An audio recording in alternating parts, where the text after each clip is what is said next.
Welcome to Living in Utah, the Wednesday show where we have a live question and answer session. You can ask any kind of questions you might have about Utah, living in Utah, real estate investing. I'm here to answer your questions. If I don't have an answer for you, I will look for an answer for you and get back with you. We talk about everything. I absolutely love the state of Utah. I love where I live, so I love talking about Utah. So in quarter four. Well, I know there's a lot of talk about this here recession that's going to happen in the fourth quarter of 2020. And I don't know if there's going to be a recession or not. Some people saying this, some people are saying the first quarter of 2021. I don't know if there's going to be a recession, but I can tell you this. It was just announced, I think this week, that Utah does have the lowest unemployment rate in the nation. It was in the 4%, it's about 4.7, somewhere around there. Probably rise to maybe 6-7%, what some states are currently at now. So the effects would be a little bit easier to absorb.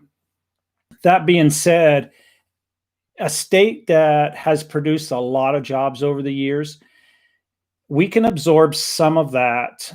People can move to other companies. I actually just had a friend of mine that company works for. I'm not going to name the company, but company works for, offered some people some early retirements. So he took the early retirement. He left one job on Friday, retired, and he started another job on Monday because the unemployment in Utah is very good. The employment in Utah is very good. And he started another job on Monday. And he said to me, basically his comment to me was, I'm making double the money now, Mike. I get a retirement from the one company and I'll do another 5 or 6. Okay, so another question I had come in was, how's the market? Well, the market in Utah is very strong. Homes are selling very fast. A lot of people are in the market to purchase. There's not as many people to sell. Inventory is very low. So, but right now the market is strong. It's probably the strongest that we've seen it for many years. I mean, it's been strong for previous years, but extremely busy right now. Okay, another lady, home. Well, it'd probably be a little bit early to look for a home, but I would highly recommend, like, get a hold of me and I can put you on a list, a particular area or something. When something new hits the market, automatically hits your email, and you can window shop for a few years. That way you can learn the economy. I highly recommend that.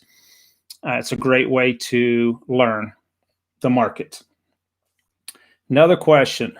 I recently subscribed to your channel. I was wondering what the price range for a 2-bedroom rent is. I plan on moving to Salt Lake City soon. Okay, so if you're looking at the Salt Lake market, it can vary in the Salt Lake market. You can go, it depends on what part of town you want and what kind of neighborhood you want to be in. So there are some areas where you will find something maybe for $800-900 in a maybe not so desirable part of town, all the way up to probably $1,500-1,600 in some of the newer apartment buildings that have some great amenities. One place I'd highly recommend, I did a video on it. It's called YouTube video. That is the place to look for apartment rentals. It is bigger than Craigslist in the state of Utah.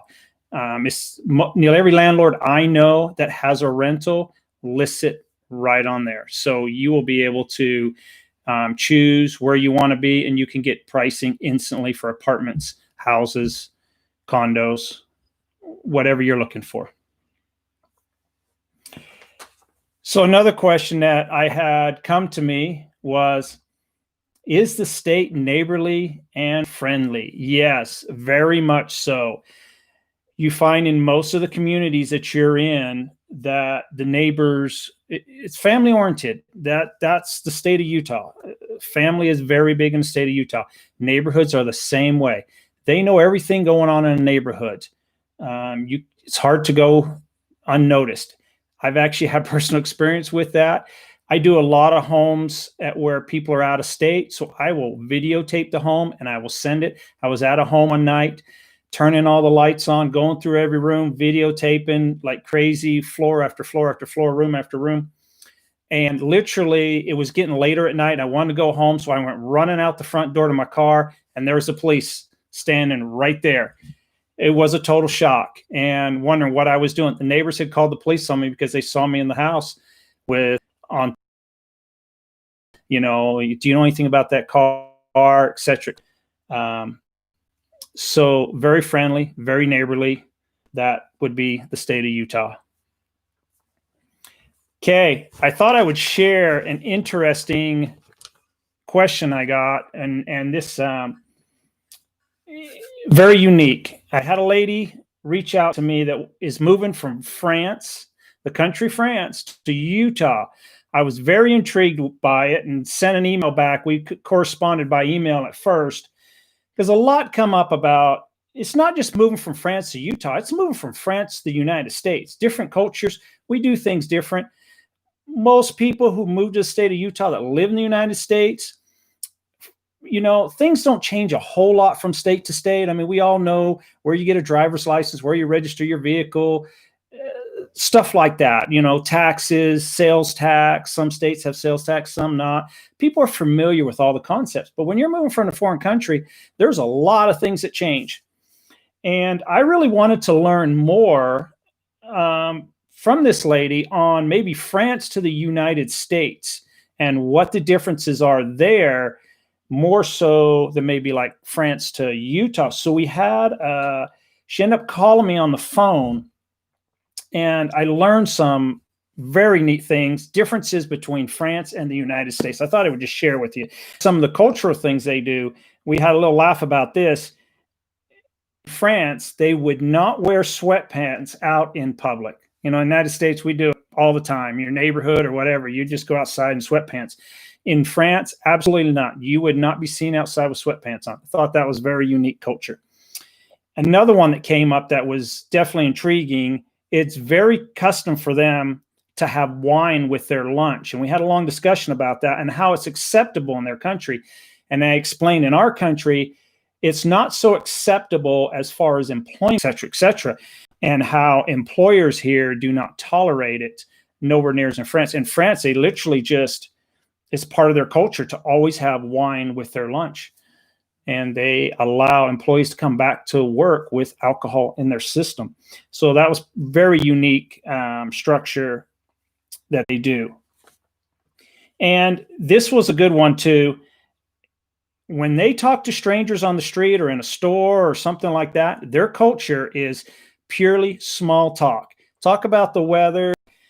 And it was different in the United States. We don't hesitate as Americans. We'll talk about politics. We'll talk about a car accident was just down the road. These subjects to total strangers, we will open ourselves up sometimes in a store. And in their country, absolutely not. Absolutely not. The very small talk, just with things like the weather and stuff like that. I found it very interesting about the two different cultures. I learned a lot, and I really did appreciate that. It's always good to learn in Utah and in the United States. Her and her husband have very good skill set that is in high desire, and companies are reaching out to actually them because they can't find them particular workers in the United States. So happening in Utah around the area and what's going on, our COVID numbers have been climbing. I mentioned that last week. We now have a mask mandate in the Provo-Orem area. They are having some big issues with the colleges in that area, and also the schools having a huge increase. The football game this weekend, fans are not going to be allowed. They were going to allow about 6,000 fans into the stadium. That has been canceled. There's a lot of people upset about it. Don't know if that's going to change in the next few days, but that's where it is right now. Also, we're finding in Utah, most schools are going online now. School district after school district is going online as our numbers are increasing or have another surge. Found this very interesting. So if you're in Salt Lake City, Main Street, Salt Lake City, between 4th Street and 3rd Street, they are closing the street Thursday through Saturday from 6 to 10 p.m. Now, this is actually good news. I actually like this. That particular area has a lot of restaurants, and restaurant business has been down. So their plan is to close the street during those hours so you can put tables outside, seat people outside, and bring in more customers. I absolutely love the idea. I'm thinking about going down myself this weekend. I think it's great for business, great for Salt Lake City. So if you're in that area and you see Main Street blocked off, that is why it is. They're allowing the businesses to basically expand their restaurant for a short-term period. Great news to help out the businesses that need it most, especially restaurants. Any more questions for this evening? That's about what I've got. I'm going to do this again next Wednesday at the same time. We're going to keep this time unless I get a lot of people feel it's not an appropriate time or something. Maybe another time would work better. I'm open to suggestions. I usually think the evenings are a little better than during the middle of the day when a lot of people do work. You also can reach me by email, text, phone, anything you want. I'd be glad to answer any kind of question you might have. Hope everyone out there will take care and stay safe.